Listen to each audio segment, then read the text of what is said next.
மதுரையில் பகலில் வெயில் சுட்டெரித்த நிலையில் மாலை நேரத்தில் திடீரென கருமேகங்கள் கூடி கனமழை பெய்ய தொடங்கியது.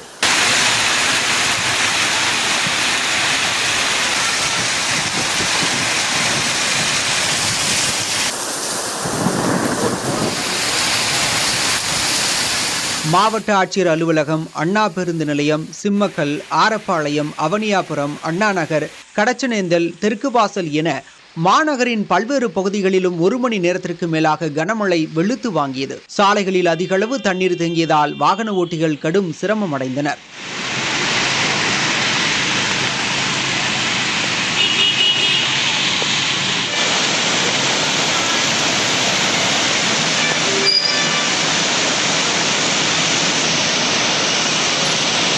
வைகை ஆற்றின் வடகரை தென்கரை பகுதி இணைப்புச் சாலையில் வெள்ளம் சூழ்ந்ததால் வாகனங்கள் ஊர்ந்தபடி சென்றன.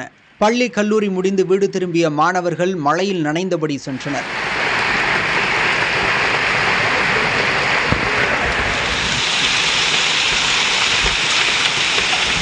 கனமழை